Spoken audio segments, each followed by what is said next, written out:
الحمد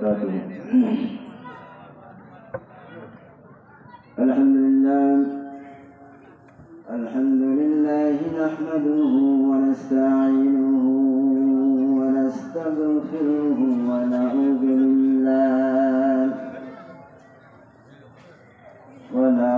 بالله من شرور أنفسنا ومن سيئات أعمالنا.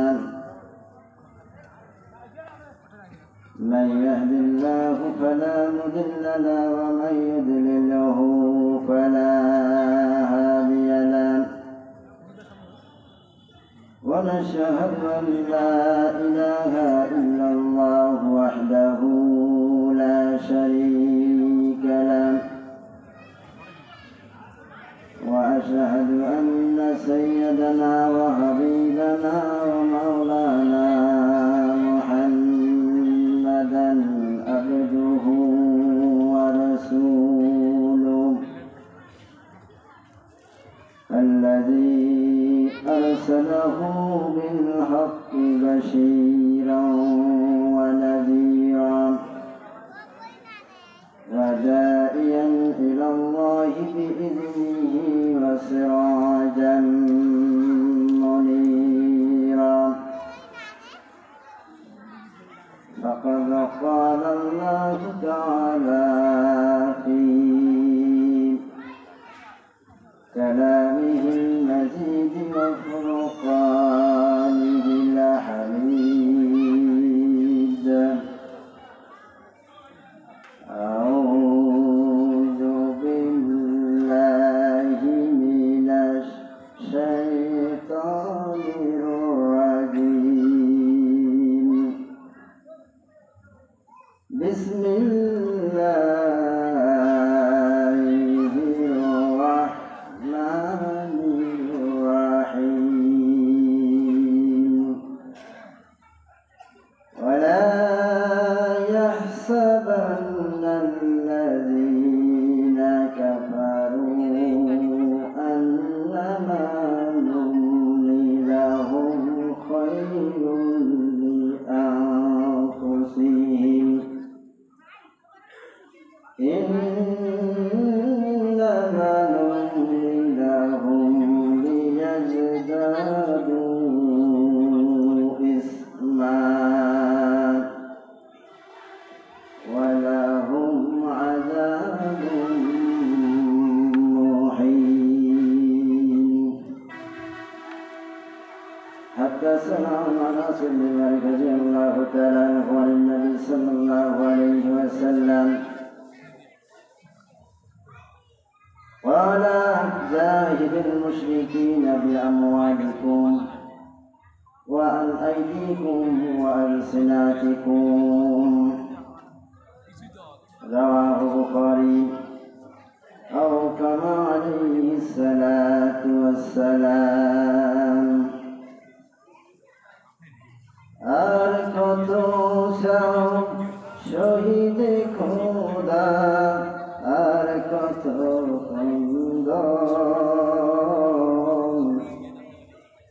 আসবে কবে এই জমিনে তোমারি শাসন। আর কত শহীদ খোদা, আর কত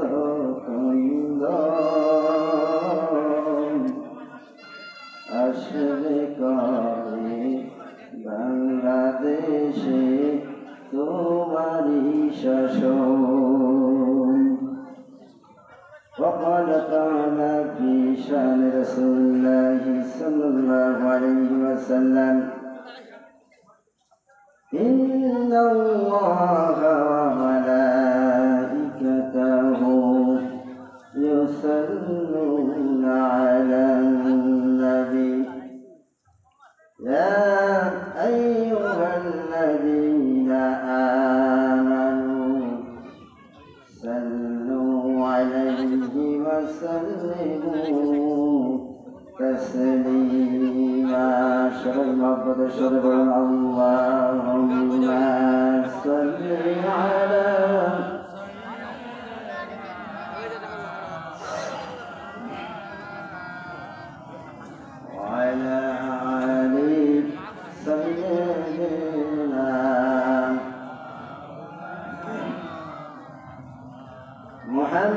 मोहम्मद मुस्तफा तुम है हबीबे बकदार हो मोहम्मद मुस्तफा तुम है हबीबे बकदार हो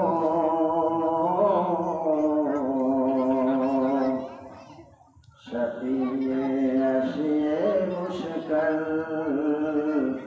कुशाए रुज़ना हशर हो बलगल उला बिकमालिही कशफत तुजा बिजमालिही हसनत जमीउ खिसालिही सल्लू अलैहि व आलिही अल्लाहुम्मा सल्लि अला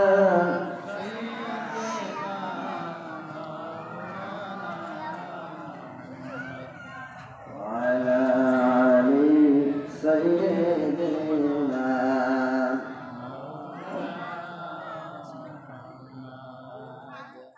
তসবির জান্নাতুল বাকি কবরস্থানের উদ্যোগে আয়োজিত আজকের এই ঐতিহাসিক তাফসীরুল কোরআন মাহফিল ওইসাল সাহেবের সম্মানিত সুযোগ্য সভাপতি জনাব আলহাজ মোহাম্মদ এস এম আব্দুর রাজ্জাক বীর মুক্তিযোদ্ধা কমান্ডার ৩ নং দুর্গাপুর ইউনিয়ন পরিষদ আজকের এই মাহফিলের সম্মানিত সভাপতি মহোদয়কে আল্লাহ তাআলা হায়াতে তাইয়্যিবা দান করুন সকলে বলি আল্লাহুম্মা আমিন। সেই সাথে আজকের এই তাফসীরুল কোরআন মাহফিলের প্রধান তাফসীরকারক আল্লামা আলহাজ কারি সৈয়দ মাওলানা মুফতি মোহাম্মদ ইহসানুল্লাহ আব্বাসী পীর সাহেব জৌনপুরি ভারত সহ এই মুহূর্তে আমার পাশে উপস্থিত আছেন উলিপুর উপজেলার ঐতিহ্যবাহী শিক্ষা প্রতিষ্ঠান তাসফির কেরামতিয়া আলিম মাদ্রাসা সুযোগ্য সম্মানিত ভারপ্রাপ্ত অধ্যক্ষ সাহেব হযরত মাওলানা মোহাম্মদ ইলিয়াসুর রহমান সাহেব, এলাকার আমন্ত্রিত বিভিন্ন উলামায়ে কেরাম, সামনে ভবিষ্ঠ, সেই সাথে আজকে মাহফিলের প্রধান অতিথি ৩ নং দুর্গাপুর ইউনিয়নের সম্মানিত চেয়ারম্যান মহোদয় জনাব মোহাম্মদ সাইফুল ইসলাম মিয়া সাইদ সহ উপস্থিত আছেন আমার সামনে বিভিন্ন দূর দূরান্ত থেকে আগত প্রিয় তাওহীদি মুসলিম জনতা, পর্দার অন্তরালে অবস্থানরতা সর্বগুণে গুণান্বিতা প্রিয় মা বোনেরা, সকলের প্রতি হইল আমার আবার আন্তরিক সালাম। আসসালামু আলাইকুম ওয়া রাহমাতুল্লাহি ওয়া বারাকাতুহু। আমি প্রথমেই দৃষ্টি আকর্ষণ করছি বাজারের মধ্যে এ পর্যন্ত যে লোকগুলো ঘোরাফেরা করতেছেন, আল্লাহ রাসূল বলেছেন পৃথিবীর মধ্যে সবচেয়ে নিকৃষ্ট জায়গা হলো মাবআদুল খাবিসা ওয়া হিয়া সুক, সবচেয়ে নিকৃষ্ট জায়গাটার নামই হলো বাজার। বলুন নাউজুবিল্লাহ। এখন অনেকেই বাজারে আছেন, কোনো কাজ নেই। যারা বাজারে এসে প্রয়োজনীয় কাজ সারার পরেও যারা এমনি এমনি অবস্থান করেন, ওই লোকগুলো বাজারের মধ্যে ভালো সুরতে থাকেন। যেহেতু আল্লাহ রাসূল স্পষ্ট বলেছেন যে বাজার হলো সবচেয়ে নিকৃষ্ট জায়গা, আর নিকৃষ্ট জায়গার মধ্যে অবস্থান করা মানে পাপ ছাড়া ভালো কিছু হতে পারে। এখন বলবেন তাহলে কি বাজার যাওয়া নিষেধ? বাজার যাওয়া নিষেধ নয়। আপনি বাজার যাবেন, আপনার প্রয়োজনীয় খরচ করবেন, বাড়িতে চলে যাবেন। আপনাকে বাজারে অযথা গল্প গুজব করে সময় নষ্ট করার নিকৃষ্ট জায়গার মধ্যে অবস্থান করে আল্লাহর নিয়ামত ভক্ষণ করে, আল্লাহর শুকরগুজার না করে, আল্লাহর নিয়ামতের শুকরিয়া সঠিকভাবে আদায় না করে, ইবাদত বন্দেগী যেখানে আল্লাহর কথা বলা হয় সেই অনুষ্ঠানের মধ্যে উপস্থিত না হয়ে অযথা আশেপাশে ঘোরাফেরা করা, এটা কোনো মুমিনের কাজ হতে পারে না। কথা বলুন ঠিক কিনা? তাই দৃষ্টি আকর্ষণ করছি, পক্ষান্তরে আল্লাহ রাসূল বলেছেন মাকাতুত তাইয়্যিবি ওয়া হিয়াল মসজিদ, সবচেয়ে পবিত্র উত্তম জায়গা হলো মসজিদ। আর মসজিদের পাশাপাশি যে জায়গাগুলোর মধ্যে কোরআনের মাহফিল হয়, আসমান এবং জমিনের নিচে, আল্লাহ রাসূল সাল্লাল্লাহু আলাইহি ওয়াসাল্লাম বলেছেন লা গাদওয়াতুন আও রাওহাতুন ফি সাবিলিল্লাহ খায়রুম মিনাদ দুনিয়া ওয়া মা ফিহা। আসমান এবং জমিনের মধ্যে যে ফাঁকা জায়গা রয়েছে, এই জায়গাগুলোর মধ্যে সবচেয়ে সর্বশ্রেষ্ঠ জায়গা হলো যেখানে কোরআনের কথা বলা হয়। তাহলে বলুন তো, যারা এখনো এই যে অযথা বিভিন্ন জায়গায় মোড়ে দোকানে প্রয়োজন নেই অযথা সময় নষ্ট করতেছেন, পাশাপাশি কোরআনের মাহফিল হচ্ছে, এখানে কোনো মানুষের মন গড়া কথা হবে না, সেই কোরআনের মাহফিল, কোরআনের কথা না শুনিয়ে আপনি প্যান্ডেলের বাহিরে যদি অবস্থান করেন, তাহলে কিন্তু আপনি ভালো জায়গায় অবস্থান করতেছেন না। তার কারণ এই মাহফিলে ভিতরে যারা রয়েছে, এই জান্নাতের বাগিচা, এটা সম্পূর্ণ কিন্তু আল্লাহর ফেরেশতারা ক্যামেরা, অডিও, ভিডিও সহ রেকর্ড করতেছেন। এই মাহফিলের প্যান্ডেলের ভিতরে যারা থাকবে, এই অবস্থায় যদি ক্যামেরার মধ্যে, আল্লাহর ফেরেশতার মধ্যে আমরা যদি উঠে যাই, হতে পারে জীবনের এই মাহফিলটা মৃত্যুর পরে নাজাতের ওসিলা হতে পারে। কথা বলুন ঠিক কিনা? তাই আমি বিনীত অনুরোধ করব, এখানে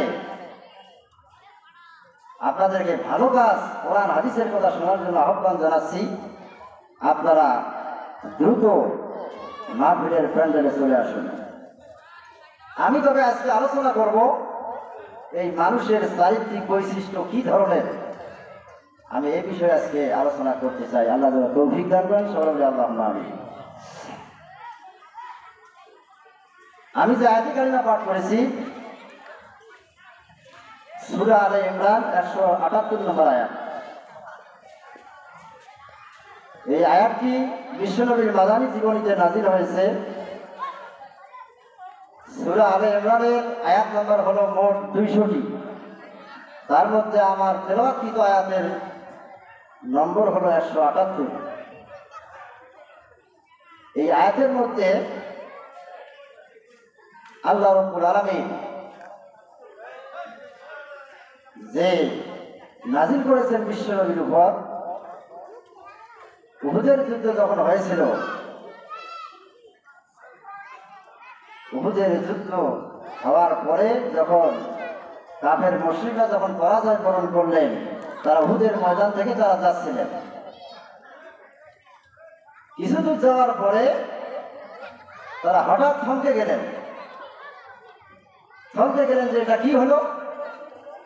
আমরা উহুদের যুদ্ধের ময়দানে তো আমাদের বিজয় লাভ করার কথা ছিল, কিন্তু আমরা বিজয় লাভ না করে পরাজয়ের গ্লানি নিয়ে আমরা মক্কার দিকে হাঁটছি, এটা কেমন হলো? অথচ আমাদের সকলের উচিত ছিল ঐক্যবদ্ধভাবে আন্দোলন করে এই মুসলমানদেরকে আজকে উহুদের ময়দানে শেষ করা। বলুন নাউযুবিল্লাহ। এই চিন্তা যখন তারা করলো, করার পরে তারা আবার উহুদের যুদ্ধের ময়দানের দিকে ফিরে আসার জন্য মনস্থ করল যে আমরা আবার গিয়ে তাদের সাথে যুদ্ধ করব। এই উহুদের যুদ্ধে মুসলমানদের সংখ্যা ছিল 3000 জন, আর মুসলমানদের সংখ্যা ছিল 1000, আর কাফের মুশরিকদের সৈন্য সংখ্যা ছিল 3000। কিন্তু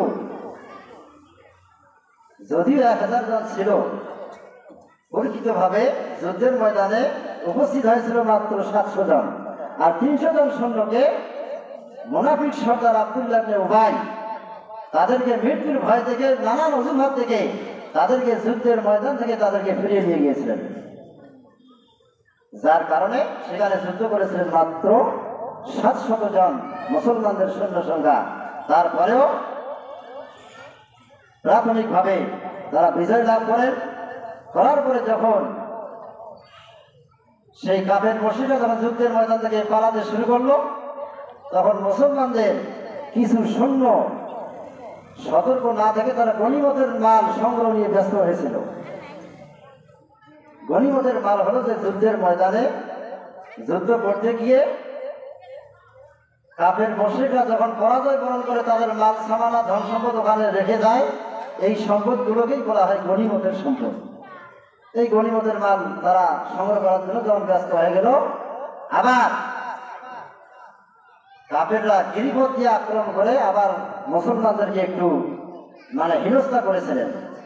পক্ষান্তরে আবার মুসলমানরা তাদের যখন অ্যাক্টিভিটি বেড়ে গেল, তারা যখন আবার মনস্থ করলেন তাদের সাথে যুদ্ধ করার, এক পর্যায়ে কাফেররা পিছু হটে তারা পরাজয় বরণ করে সেখান থেকে মক্কার পথে যাত্রা করতেছিলেন।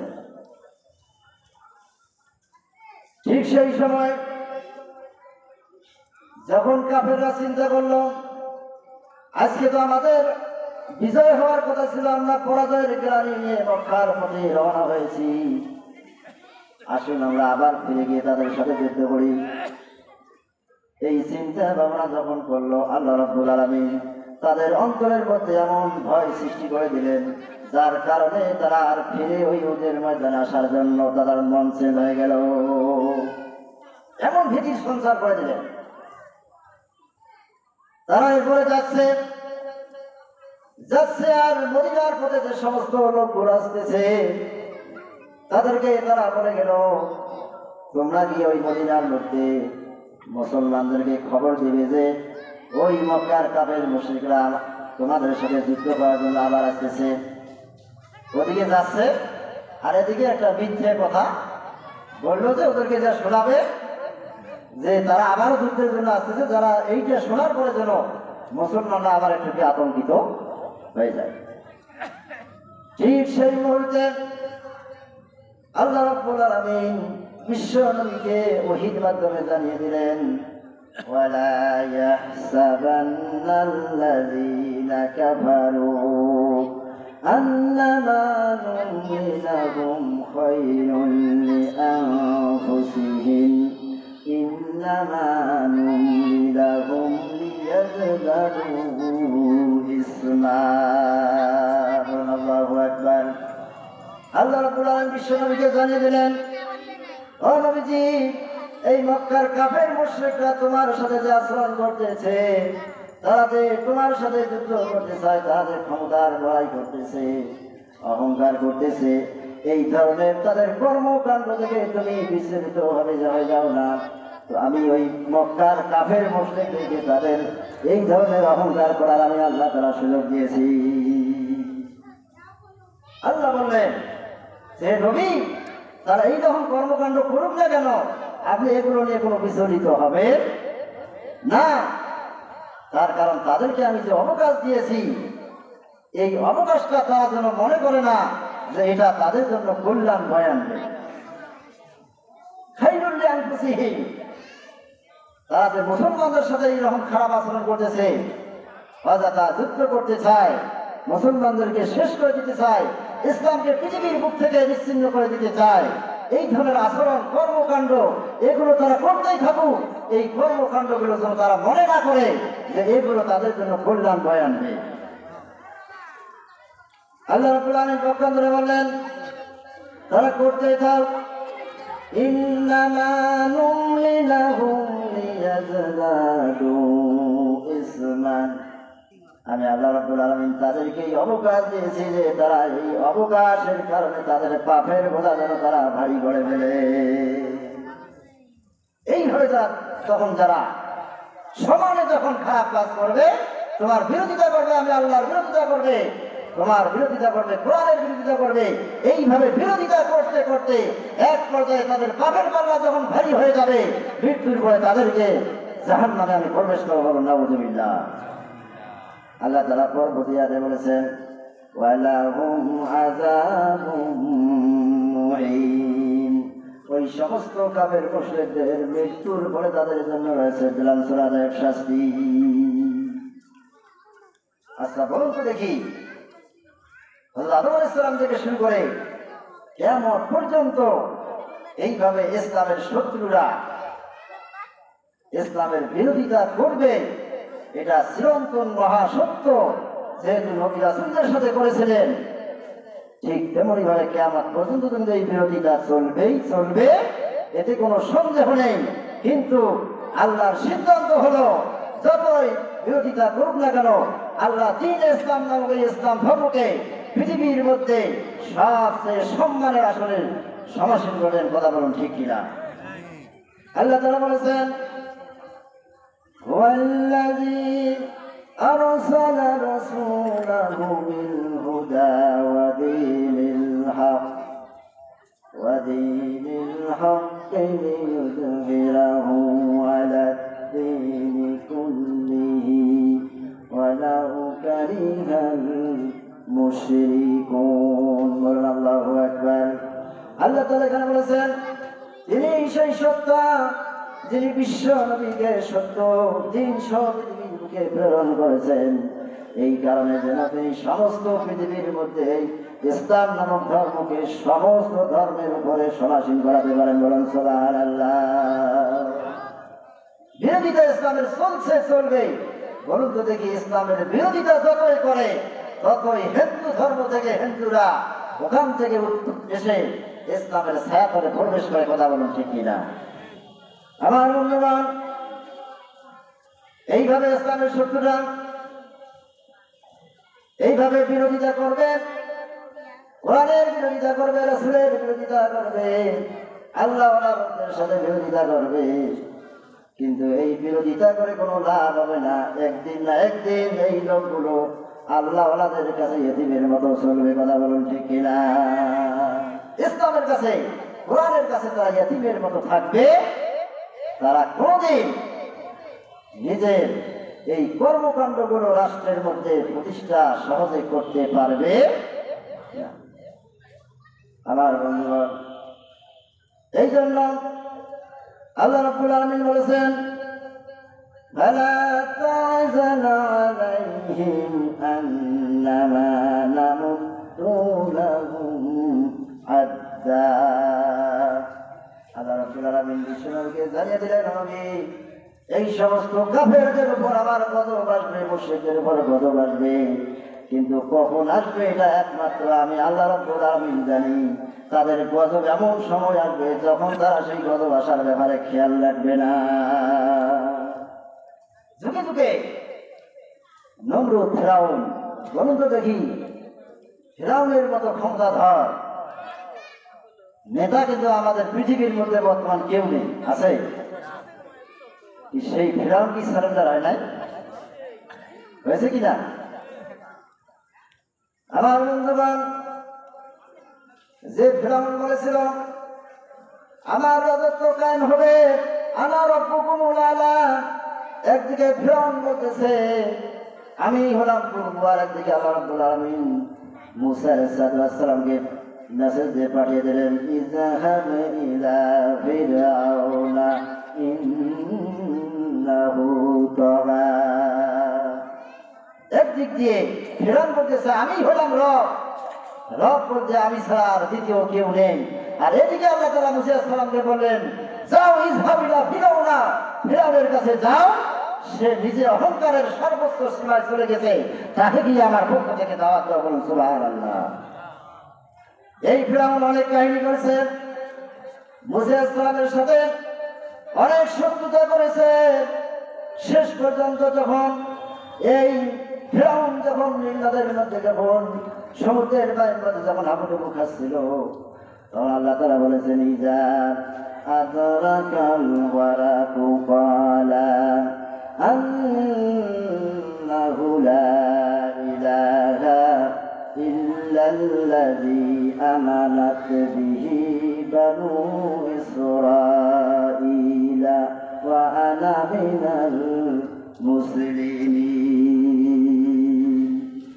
ফিরআউন যখন সমুদ্রের মধ্যে যখন হাবুডুবু খাচ্ছিল, এই কঠিন বিপদের সময় ফিরআউন বলল, ইজা আদরাকাল ওয়ারাকু ক্বালা আমানতু আন্নাহু লা ইলাহা, ঠিক সেই সময় সে বলল যে আমি ঈমান আনলাম সেই আল্লাহর উপর, যে আল্লাহ ছাড়া পৃথিবীর মধ্যে অন্য কোনো ইলাহ নেই। সমুদ্রের মধ্যে পানির মধ্যে হাবুডুবু খায়, তখন সে যায় ঈমান আনে। আল্লাহ তাআলা তার সেই কথা গ্রহণ করেন নাই। তারপরে তিনি এটাও বলেছেন যে সেই আল্লাহর উপর ঈমান আনলাম যে আল্লাহ ছাড়া পৃথিবীর মধ্যে অন্য কোনো ইলাহ নেই, এবং ঈমান আনলাম বনী ইসরাঈলগণ যার উপর ঈমান এনেছে তার উপর ঈমান আনলাম। বলুন তো দেখি সেই দিন কি আল্লাহ ওই ফিরআউনের কথা শুনেছিল নাকি? কি শুনেছে? অথচ যে ফিরআউন বলেছিল যে আনা রাব্বুকুমুল আ'লা, আমি হলাম রব, আমি পূর্ব, আমি স্যার দ্বিতীয় পূর্ব নাই, সেই মহান নেতা, সেই ক্ষমতাধর শক্তিওয়ালা ফিরআউন কে আল্লাহ রাব্বুল আলামিন পানির মধ্যে চুবাই পৃথিবীর থেকে নিঃশেষ করে দিয়েছেন। কথা বলেন ঠিক কিনা? আর বর্তমানে তো পৃথিবীর মধ্যে যারা অহংকারের দাপট জায়গায়, এরা তো ফিরআউনের তুলনায় এরা হলো পাতি নেতা। ফিরআউনের তুলনায় এরা কিছুই নয়। আমার বন্ধুগণ, ফিরআউন যদি এভাবে যদি আল্লাহর কাছে ধরা খেয়ে যদি পৃথিবীর থেকে নিশ্চিহ্ন হয়ে যায়, তাহলে বলুন এইভাবে নমরুদ শেষ হয়ে গিয়েছে। এই নমরুদ ইব্রাহিমের সাথে টক্কর দিতে গিয়ে এক পর্যায়ে ইব্রাহিমকে পৃথিবী থেকে নিশ্চিহ্ন করার জন্য অগ্নিকুণ্ডে নিক্ষেপ করেছিল। কথা বলুন ঠিক কিনা? অগ্নিকুণ্ডে নিক্ষেপ করেছিল। দ্বন্দ্বটা ছিল ইব্রাহিম আল্লাহর দাওয়াত দেয়, আর নমরুদ বলেছিল আনা রাব্বুকুমুল আ'লা, আমি ছাড়ার কোনো প্রভু নেই, তোমরা এই রাষ্ট্রের মধ্যে যত মানুষ তোমরা আছো, আমি যাহা বলবো তাহাই হবে, অন্য কারো হুকুম মতো রাষ্ট্র পরিচালনা হবে। সেই নমরুদকে আল্লাহ তাআলা, যে নমরুদ ইব্রাহিম আলাইহিস সালামকে অগ্নিকুণ্ডে নিক্ষেপ করেছিল পৃথিবী থেকে ছিল বিদায় করে দেওয়ার জন্য, আল্লাহ রাব্বুল আলামিন তখন ওই আগুনকে বলেছিলেন ইয়া নারু কুনি বারদাও ওয়া সালামান আলা ইব্রাহিম। বলেন আল্লাহু আকবার। ঠিক সেই মুহূর্তে ইব্রাহিম আলাইহিস সালাম অগ্নিকুণ্ডের মধ্যে নিক্ষেপ করে দিয়েছিলেন নমরুদ, আল্লাহ রাব্বুল আলামিন আগুনকে অর্ডার করলেন, ও আগুন, আমার ইব্রাহিমকে পুড়ে ছাই করে দেওয়ার জন্য তোমার মধ্যে নিক্ষেপ করে দিয়েছে। আমি তোমাকে হুকুম দিলাম, ও আগুন, তুমি ইব্রাহিমের একটি পশমও তুমি জ্বালাতে পারবে না। ও আগুন, আমার নবী ইব্রাহিমের জন্য তুমি শান্তিদায়ক আরামদায়ক বিছানার মধ্যে পরিণত হয়ে যাও। বলুন সুবহানাল্লাহ। ইব্রাহিম আলাইহিস সালাম কে জ্বালিয়ে পুড়ে ছাই করে দিতে পারলো না, একটা পশমও পড়া গেল না। তখন নমরুদ আগুনকে বলেছিল, আগুন, তোমার কি জ্বালানি শক্তি হ্রাস হয়ে গেল নাকি? তুমি কেন ইব্রাহিমকে জ্বালাইতে পারতেছে না?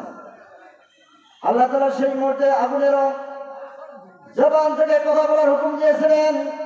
আগুন কথা বলেছিল, ও নমরুদ, তুমি সহ তোমার 14 গোষ্ঠী সবাই আসো, তোমাকে সহ তোমার तमाम রাষ্ট্রের সমস্ত মানুষকে জ্বালিয়ে পুড়ে ছাই করে দেব। কিন্তু আল্লাহ রাব্বুল আলামিন আমাকে আদেশ করেছেন, আমার জ্বালানি শক্তি ঠিকই রয়েছে, কিন্তু আমি আল্লাহ রাব্বুল আলামিনের আদেশ প্রাপ্ত হয়ে আল্লাহ আমাকে ইব্রাহিমের একটি পশম জ্বালাতে নিষেধ করেছেন, সেই জন্য আমি আল্লাহর হুকুম পালন করতেছি। বলুন সুবহানাল্লাহ। এইভাবে ইতিহাস থেকে শিক্ষা নেওয়া যায় যে যতই বড় ক্ষমতার ধর হোক না কেন, আল্লাহর মক্কুরের বাইরে কোনো মক্কুর চলবে না। কথা বলুন ঠিক কিনা? আল্লাহ তাআলা বলেছেন, وَمَكَرُوا مَكْرَ اللَّهِ وَاللَّهُ خَيْرُ الْمَاكِرِينَ। আল্লাহ তাআলা বলেছেন, তারা সবাই মিলে কৌশল করে, তারা সবাই মিলে চিন্তা ভাবনা করে, আর আমি আল্লাহ তাআলা একাই কৌশল অবলম্বন করি, কিন্তু আমার কৌশলের মধ্যে সমস্ত কৌশলগুলো এতিমের মতো ধরে চলে যায়। মুহাম্মদ সাল্লাল্লাহু আলাইহি সাল্লামকে আবু জেহেল সহ তার সঙ্গী সাথীরা তাকে পৃথিবীর থেকে বিদায় করে দেওয়ার পরিকল্পনা করেছিল। আল্লাহ তাআলা সেটা বলেছেন, وَإِذْ يَمْكُرُ بِكَ الَّذِينَ كَفَرُوا لِيُثْبِتُوكَ أَوْ يَقْتُلُوكَ أَوْ يَخْرُجُوكَ وَيَمْكُرُونَ وَيَمْكُرُ اللَّهُ وَاللَّهُ خَيْرُ খায়রুল মাকিরিন। বলেন আল্লাহু আকবার। আমার বিশ্বনবী জনাবে মুহাম্মদ রাসূলুল্লাহ সাল্লাল্লাহু আলাইহি সাল্লামকে যখন আবু জেহেল সহ তার সঙ্গী সাথীরা বিশ্বনবীকে পৃথিবী থেকে বিদায় করে দেওয়ার যখন সিদ্ধান্ত নিল, তারা চিন্তা করলো তিনটি সিদ্ধান্ত নিয়েছিল। হয় বিশ্বনবীকে পৃথিবী থেকে নিশ্চিহ্ন করে দিবেন, না হলে দেশ থেকে বাহির করে দিবে, আর না হলে জেলখানার মধ্যে আবদ্ধ রাখবে। এই তিনটি পরিকল্পনা করার পরে যখন বিশ্বনবীকে আটক করার জন্য যখন তার বাড়ি ঘেরাও করা হয়েছিল, আল্লাহ রাব্বুল আলামিন বিশ্বনবীকে জানিয়ে দিয়েছিলেন যে নবী, আজ রাতের মধ্যে তোমাকে হত্যা করার জন্য কাফেররা ষড়যন্ত্র করেছে। আমি তোমাকে মেসেজ দিলাম, তোমার বিছানার মধ্যে আলী রাদিয়াল্লাহু তাআলাকে শুয়ে দিয়ে তুমি মদিনার পথে হিজরত করো। সবাই অ্যাটাক করলো বিশ্বনবীকে, তার বাড়ি ঘেরাও করলো, তাকে ধরবে এবং তাকে পৃথিবী থেকে নিশ্চিহ্ন করে দেবে। আল্লাহ জানিয়ে দিলেন ওহীর মাধ্যমে যে তোমাকে আজকে রাতে বাড়ির মধ্যে থাকা যাবে না, আলী রাদিয়াল্লাহু তাআলাকে তোমার বিছানায় শুয়ে দিয়ে দাও, আর আবু বকরকে সাথে নিয়ে তুমি